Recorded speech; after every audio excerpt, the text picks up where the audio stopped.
Kita tahu ya, lingkungan kerja itu Mhm. sangat beragam, dari segala aspek faktor dan sebagainya, baik tekanan dan segala macamnya itu sangat mempengaruhi, kondisi, emosi, perasaan, dan perilaku seseorang.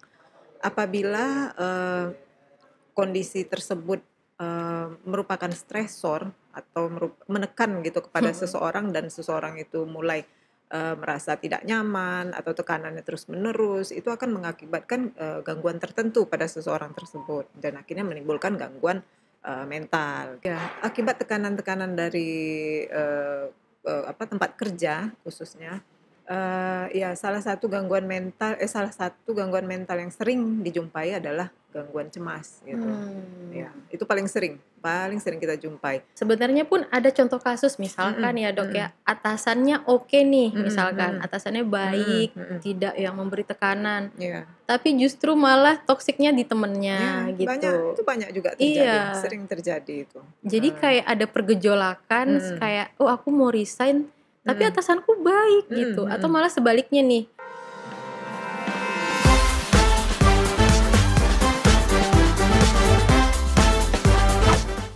Halo Sobat Syafira, kembali lagi dengan podcast Rumah Sakit Syafira bersama saya Sylvia Dwi Puspita, MPC Psikolog, merupakan psikolog klinis dewasa di Rumah Sakit Syafira.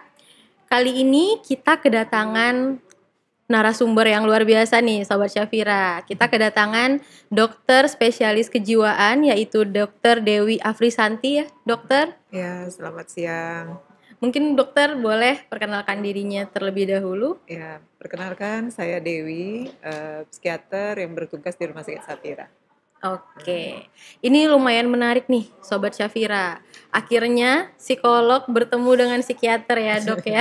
Iya. Karena biasanya jarang sekali ya Dok ya. Kadang masih banyak yang bingung apa Mhm sih bedanya psikiater sama psikolog. Nah mhm, nih betul. ada dua orang yang berbeda di Mhm depan mhm. ya.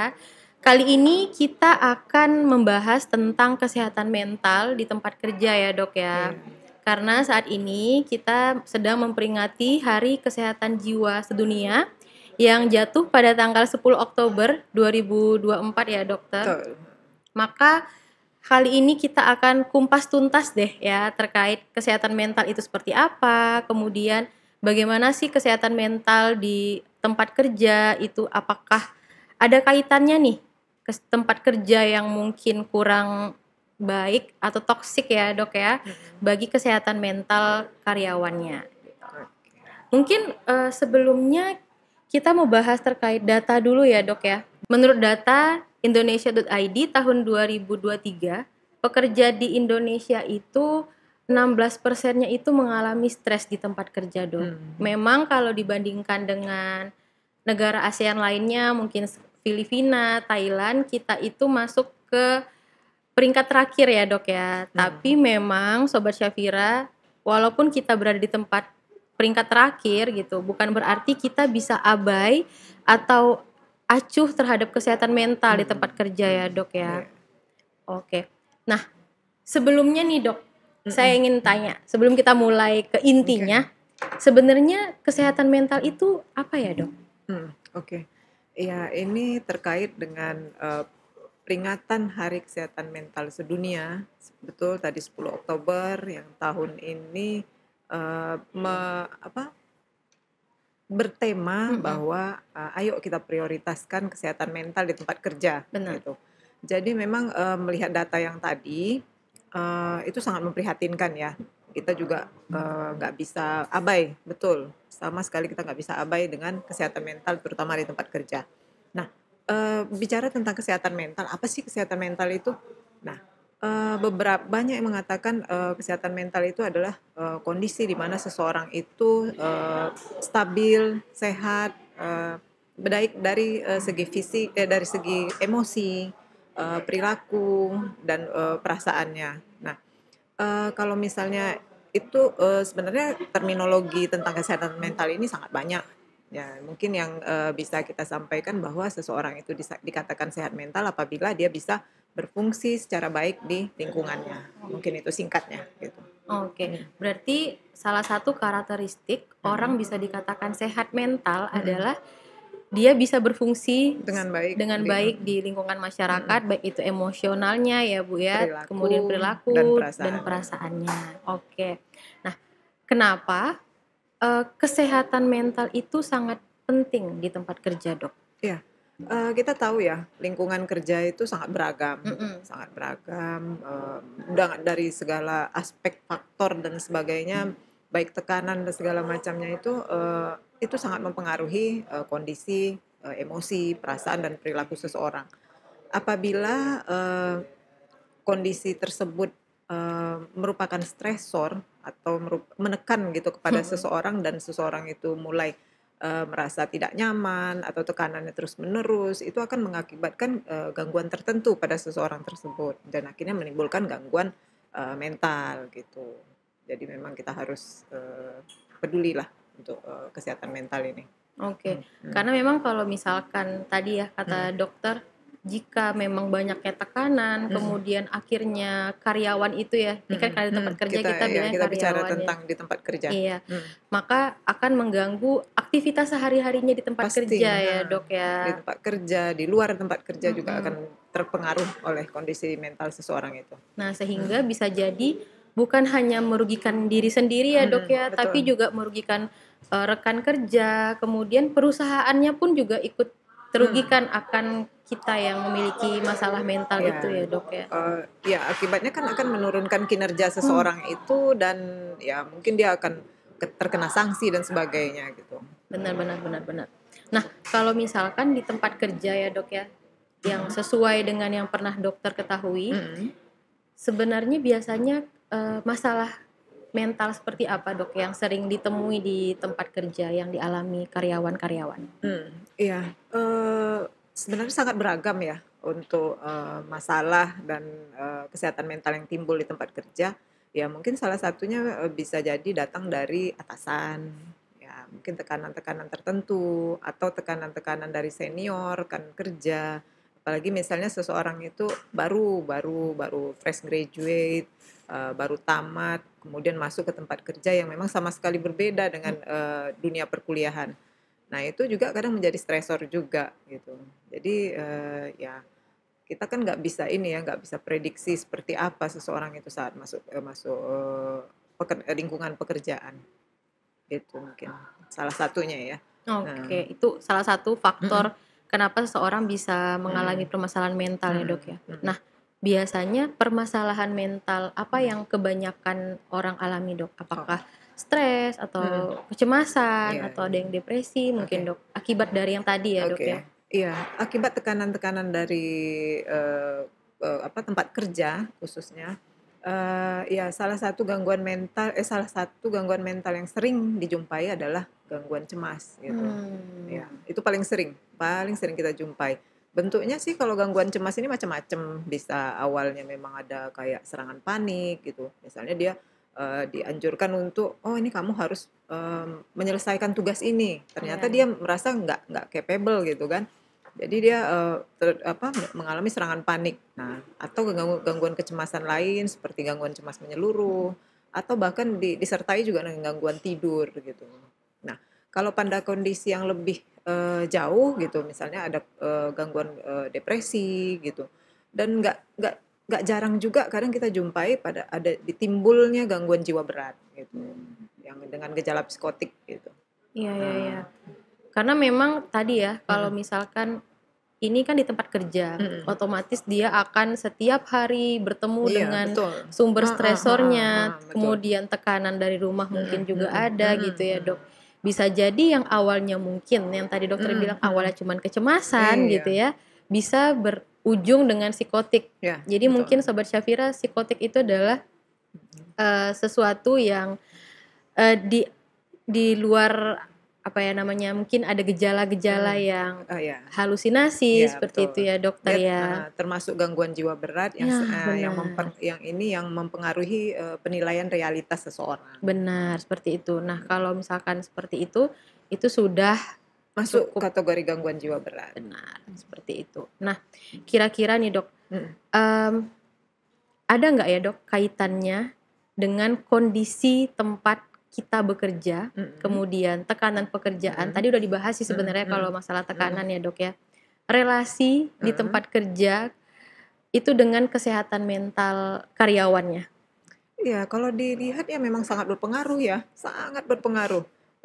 Lingkungan yang toksik, lingkungan yang menekan nggak sehat ya. Kalau menekan dengan misalnya kalau menekan dengan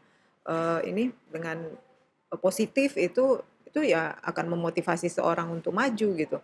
Kalau misalnya menekannya dengan ancaman gitu, misalnya kalau kamu nggak selesai ini kamu akan berhenti gitu, itu kan lain dengan kalau misalnya kamu menyelesaikan tugas ini, kamu akan mendapat hadiah, itu kan akan beda hasilnya. Jadi kondisi-kondisi tekanan, beban kerja, sikap atasan, sikap teman sekantor, senior di kantor itu akan sangat mempengaruhi kesehatan mental seseorang gitu, Iya, di jadi tempat kerja. memang sangat berpengaruh ya dok. Sangat berpengaruh. Sebenarnya pun ada contoh kasus misalkan ya dok ya, atasannya oke nih misalkan, atasannya baik, tidak yang memberi tekanan, Iya. tapi justru malah toksiknya di Ya, temennya gitu. banyak juga terjadi, Iya, sering terjadi itu. jadi kayak ada pergejolakan, kayak oh aku mau resign, tapi atasanku baik gitu, atau malah sebaliknya nih, atasannya yang sangat menekan, tapi relasinya baik gitu. Iya, Itu kan iya. sebenarnya ada Iya, pergejolakan ya itu dok bisa ya. aja terjadi. Atasannya baik, teman relasi dengan teman teman kerjanya yang kurang baik gitu. Itu memang sering terjadi. Nah, jadi sebenarnya bagaimana sih dok lingkungan kerja yang ideal bagi seseorang itu sebenarnya seperti apa? Ya, lingkungan kalau menurut kita menurut yang bisa kita sampaikan di sini, lingkungan kerja yang ideal itu yang pertama tuh jam kerjanya yang sesuai gitu. Otomatis kalau kita terlalu lelah itu akan mempengaruhi fisik, mental dan sebagainya. Lingkungan kerja yang sesuai, udah tuh setelah itu sikap dari atasan, relasi dengan teman sebaya yang memang suportif gitu ya, bukan sikut-sikutan gitu. Sikut-sikutan ya kalau bersaing yang produktif gitu, yang sehat gitu, yang akan membuat semuanya menjadi maju gitu. Itu lingkungan kerja yang ideal mungkin. Mungkin ada hal lain yang mungkin ya nggak bisa kita sampaikan di sini. Mungkin terkait hal-hal lainnya, mungkin fasilitas dan lainnya. Oke, itu fasilitas itu tambahan sepertinya ya dok ya. Jadi memang mungkin ini juga penting ya bagi perusahaan mungkin yang menonton gitu ya, mungkin para atasan atau para pemilik perusahaan mungkin kita bangun untuk tempat kerja yang ideal, yang sehat secara mental, yang tadi seperti dokter sampaikan, di mana jam kerjanya gitu ya. Mungkin di beberapa perusahaan kayak memang sudah menentukan ya dok, jam 8 masuk, jam 5 pulang. Tapi pada realitanya itu banyak sekali karyawan yang lembur dan mungkin tidak ada pesangon lembur gitu ya dok ya. Itu kan sangat mempengaruhi ya, kayak dia lembur tapi tidak diberikan uang lembur, itu kan akan mempengaruhi mentalnya. Kemudian tadi sikap sebagai atasan itu memang kita boleh tegas ya dok ya. Kita boleh tegas namun tidak yang otoriter, yang kayak tidak mengancam, kayak tadi dokter sampaikan ya, kayak oh ya kamu akan harus mengerjakan ini, kalau enggak kamu misalkan potong gaji atau kamu nanti misalkan akan dipecat, seperti itu kan jadinya bagi beban ya bagi karyawannya gitu ya dok ya. Kemudian tadi relasi antar teman, tidak sikut-sikutan ya dok ya, mungkin kita bersaing secara sehat, jadi tidak ada yang misalkan banyak ya dok ya di kasus-kasus misalkan temennya nggak suka nih, terus bilangin ke bosnya gitu ya, wah ini tadi pak dia terlambat pak gitu ya, jadi kayak membuat negatif vibes di kantor seperti itu. Nah mungkin ada beberapa faktor lain yang bisa kita bilang ideal, tapi mungkin tadi dokter bilang ya banyak lagi. Tapi itu intinya bagaimana perusahaan itu bisa lingkungannya itu sehat seperti itu ya dok ya. Nah kalau tadi kan kita bahas terkait stres gitu ya dok ya, terkait kelelahan kerja tadi. Nah apa nih dok kira-kira tips and trick bagaimana cara mengelola stres? Jadi ini posisinya kita udah stres, lagi kerja udah stres, gimana caranya kita mengelola stres itu? Ya, memang, stres itu bisa terjadi di mana saja, apalagi di tempat kerja itu pasti mungkin, apalagi yang udah bekerja, bertahun-tahun gitu, ada yang kita sebut dengan burnout ya. Mhm. Burnout itu lelah gitu, istilah ininya, istilah umumnya. Jadi ada, suatu masa kita memang, lelah gitu dengan pekerjaan atau rutinitas harian. Nah, itu mungkin kita bisa atasi dengan cuti. Kita manfaatkan, kita kan memang, dalam Undang-Undang Tenaga Kerja kan ada hak cuti. Jadi memang manfaatkanlah cuti itu dengan baik, gitu. Salah satunya. Kemudian ya saya beberapa perusahaan termasuk, ini ya, ada yang ini mengadakan kayak gathering atau apa, itu hal-hal yang positif yang bisa dilakukan untuk, untuk meningkatkan, kinerja dan, mempertahankan kesehatan mental karyawannya, itu sangat bermanfaat. Selain untuk silaturahmi antar Mhm. antar, pegawai, itu juga bisa, seperti, refreshing lah, di luar cuti ya maksudnya. Iya, Oke. Berarti, salah satu tips mhm, and trick bagaimana cara mengelola stres akibat kerja itu jeda tadi ya, itu, cuti, memberikan jeda. Nah nih, jeda, bagus nih, heeh, Sobat Syafira, jeda. mhm, Jadi kita boleh bekerja ya, mhm, Dok, tapi iya, kita harus tahu limit kita sendiri betul, dalam bekerja. Kalau mhm, misalkan kita rasa udah lelah, capek, kayaknya udah lemas gitu mhm, ya, Dok, ya, mhm, kayaknya udah nggak ada gairah kerja, mhm, maka berilah jeda untuk kita istirahat ya, mhm, Sobat Syafira. Buat teman-teman di sini yang mungkin capek kerja gitu ya, ngeluh, "Dok, capek kerja, pengen resign," tapi tetap kerja gitu kan. iya, Nah, itu mungkin hal yang wajar ya, itu yang saya bilang burnout itu. Ya cuti mhm. aja dulu, cuti, ya udah, mhm, Oke, mhm, mungkin bagi teman-teman yang belum bisa cuti gitu ya, Dok, ya, mhm, mungkin bisa melakukan hal-hal yang menyenangkan ya, Dok, mhm, ya, di mhm, luar cuti. Misalkan pulang kerja, mungkin teman-teman bisa hangout sama teman-temannya gitu ya, mhm, Dok. Olahraga ringan betul seperti jalan olahraga, sore gitu ya, Dok, mhm, ya. Saya biasanya ngasih saran ke klien-klien gitu mhm, sih, Dok, mhm, kayak jalan sore tiga mhm, puluh menit aja. betul, 30 menit, yoga mungkin ya, nonton mhm, film, terus kemudian ada beberapa yang kayak bercocok tanam gitu ya, bisa bisa, Dok, terus ada yang bisa, melukis, bisa mewarnai, juga, pokoknya melakukan apapun hobi yang mhm, kita senangi. betul, Jadi membangun kebahagiaan kita. Jadi walaupun kita di tempat kerja itu stres, tapi jangan sampai kita stres itu kita bawa ke rumah. Jadi di rumah atau di kos-kosan tempat tinggal Sobat Safira semua nih, jadi dibangun apa aja yang bikin kita bahagia. Mungkin makan aja bisa bikin bahagia ya, Dok, ya. bisa, heeh, Kalau heeh, saya makan soalnya, Dok, bikin iya, bahagia. tiap orang beda, Tiap orang berbeda-beda. Jadi, Sobat Syafira cari kira-kira apa nih yang momen apa yang membuat teman-teman bahagia sehingga hormon kebahagiaannya meningkat ya, Dok, ya. mhm, Nah, kalau tadi kan sebenarnya udah disinggung ya, Dok, mhm, ya. Kalau misalkan salah satunya adalah gathering. mhm, Karena pertanyaan lanjutannya adalah upaya apa mhm, yang bisa dilakukan sebuah mhm, perusahaan mhm, untuk mencegah maupun mengatasi masalah kesehatan mental pada mhm, mhm, karyawannya. Tadi udah mhm, dijawab ya sebenarnya, mhm, mhm, gathering ya. iya salah satunya, Iya, heeh. salah satunya. Kira-kira apalagi nih, Dok, selain Mhm. gathering yang bisa perusahaan lakukan untuk karyawannya? Ya mungkin dengan motivasi kayak, mendatangkan motivator itu saya juga juga udah lihat di beberapa perusahaan itu ada mendatangkan motivator atau, misalnya ada yang beberapa itu kayak, kursus-kursus religi gitu mendatangkan, ceramah ke perusahaan atau mendatangkan, ini motivator dan segala macam itu salah satu cara yang bisa dilakukan gitu. Misalnya peringatan hari keagamaan itu didatangkan ustad Ustad. gitu atau misalnya dalam peringatan agama yang lain juga didatangkan misalnya pendeta atau pemuka agamanya, itu salah satu yang bisa dilakukan selain dari Gathering gathering tadi itu, ya, Dok, heeh. ya? Karena pendekatan agama itu juga sangat penting dalam kesehatan mental, Betul, betul mhm, sekali. mhm. Walaupun memang bukan berarti orang gangguan mental dikarenakan kurang iman ya, Dok, ya, Betul, tapi itu sering memang dikatakan ya kurang iman, iya, tapi bisa jadi dengan adanya iman kita jadinya iya jadi kita lebih sehat mental. kuat, Betul, teman-teman. Nah, kita udah sampai di akhir nih, Dok, mhm, sebenarnya. Kira-kira kapan sih, Dok, saatnya harus waspada dan mencari bantuan profesional mhm, seperti psikolog dan dokter nih mhm, sebagai psikiater? iya.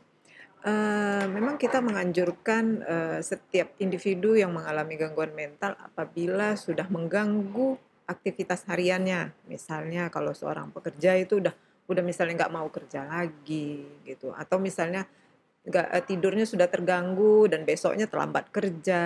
Pokoknya, segala gangguan mental yang berkaitan, dan itu mengganggu aktivitas harian seseorang. Jadi udah mengganggu fungsi pekerjaan, fungsi sosial, fungsi kehidupan sehari-hari, itu kita anjurkan, untuk meminta bantuan profesional, gitu. Benar.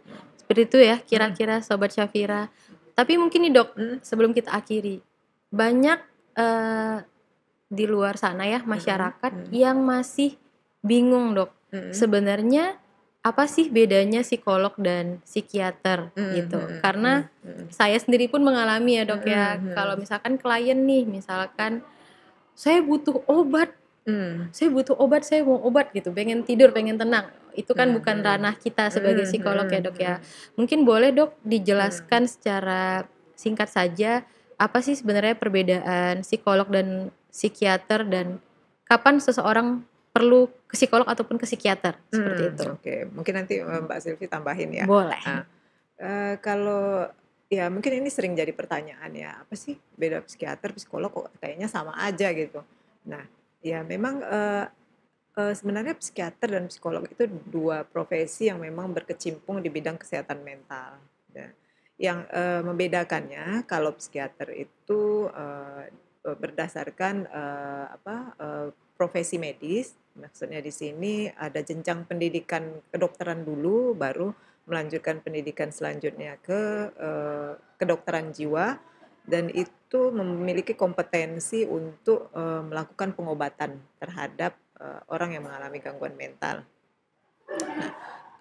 Kemudian untuk profesi psikolog, kalau misalnya nanti ada yang kurang tolong ditambahkan Mbak Silvi, ya ini memang, sama-sama, tenaga kesehatan yang berkecimpung di bidang, kesehatan mental, namun lebih, kalau psikolog lebih berfokus kepada, psikoterapi gitu, tata laksana non farmakologi, gitu. Kalau itu mungkin itu dari saya, mungkin bisa ditambahkan oleh Mbak Silvi. Ya, Mhm, benar benar mhm, Dok, benar. mhm, Jadi memang itulah perbedaan antara psikolog sama psikiater ya. Dan secara gangguan gitu ya mhm, Dok ya, secara apa yang kita apa namanya, tangani gitu mhm, juga ya. Sebenarnya juga hampir sama ya Dok ya, mhm, hampir betul, serupa. heeh, Misalkan gangguan kecemasan, mhm, mhm, depresi, tapi memang secara penanganannya yang berbeda ya. Jadi perbedaan yang sangat signifikan itu di perbedaan penanganan. Kalau misalkan psikiater itu bisa memberikan obat ya Dok ya, iya, iya, karena betul, memang seorang dokter gitu. mhm, Sedangkan psikolog itu memang profesi psikolog yang dulunya S1-nya itu psikologi, kemudian mengambil jenjang berikutnya adalah profesi psikolog, maka terapi yang diberikannya itu, tidak ada farmakologinya, tidak tidak ada obatnya, menggunakan heeh, obatnya gitu. Jadi misalkan mungkin terapinya seperti di pikirannya gitu ya mhm, Dok ya, di mhm, emosionalnya, kira-kira seperti itu sih mhm, perbedaannya. Jadi oke, mungkin teman-teman sobat Syafira di sini bisa nih, menimbang gitu ya Dok ya, oh mhm, kira-kira sepertinya butuh obat, berarti ke iya, dokter spesialis kejiwaan, yaitu Dokter mhm, Dewi Afrisanti. mhm, Mungkin boleh Dok, mhm, jadwal Dokter Dewi disampaikan ke sobat Syafira, iya. jadwal prakteknya. Iya, terima kasih. Jadi, memang saya, di Rumah Sakit Safira ini, berpraktek di sore hari, eee, dari Senin sampai Jumat itu di jam, 16.30 sampai selesai. Dan khusus untuk hari Sabtu memang agak sedikit berbeda itu, kita mulai di jam 11 siang, Sampai oke. jam berapa Dok kalau hari Sabtu? Sampai selesai juga, Sampai selesai kita juga. selesaikan. Oke, jadi mungkin kalau Mhm, saya sendiri psikolog klinis dewasa Syafira itu prakteknya setiap Senin, mhm, Rabu, Jumat jam 9 sampai jam 3 sore. Kemudian sama nih Dok, hari mhm. Sabtu itu beda. Jam 9 sampai jam 12 Oh, oke. siang Iya, seperti iya. itu. Jadi mungkin sama sobat Syafira yang mau konsultasi dengan psikolog ataupun Mhm, psikiater boleh datang ke Rumah Sakit Syafira Pekanbaru. oke. Oke, mungkin dokter Mhm. ada ini hal-hal yang ingin disimpulkan Ya, dari hari ini ya, mungkin? ya. mungkin sedikit pesan untuk semuanya gitu ya. Memang kita terkait dengan Hari Kesehatan Mental Sedunia ini, ya mungkin kita sebagai individu ya, mari kita peduli terhadap kesehatan mental kita sendiri dan terhadap kesehatan mental orang-orang di sekitar kita, gitu. Baik itu di lingkungan kerja, di rumah dan di tempat lain. Gitu. Kalau misalnya memerlukan penanganan profesional, silahkan datang untuk berkonsultasi. Mungkin itu aja. Terima kasih dokter. Iya, sama-sama.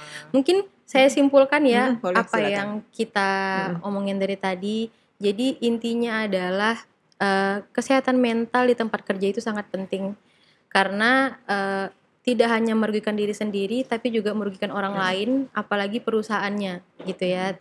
Jadi bisa jadi nanti perusahaan terugi akan kita karena tadi kalau misalkan kita memiliki kesehatan mental kita bermasalah, maka fungsi kita di kegiatan hari-hari pun jadi bermasalah. Seperti yang tadi dokter sampaikan, itu bisa jadi kita malas untuk bekerja, kemudian susah untuk bangun bekerja, kemudian ketika bekerja tidak konsentrasi, nah itu akan mengganggu performa kita. Nah, sehingga apa yang bisa kita lakukan ketika sudah merasakan hal itu adalah yang pertama adalah beri jeda. Gitu. Beri jeda terhadap diri sendiri, istirahatkan secara fisik maupun mental agar teman-teman kemudian bisa lagi beraktivitas dan bekerja seperti sedia kala gitu ya. Namun apabila sudah melakukan jeda tapi tidak ada sedikit pun perubahan gitu ya dok ya, maka boleh teman-teman semua konsultasi dengan profesional seperti psikolog dan psikiater seperti itu. Oke, terima kasih ya dokter untuk hari kesempatan dan ilmu yang sangat bermanfaat pada hari ini. Bermanfaat bagi kita semua. Iya, oke. Terima kasih dokter. Assalamualaikum warahmatullahi wabarakatuh. Waalaikumsalam.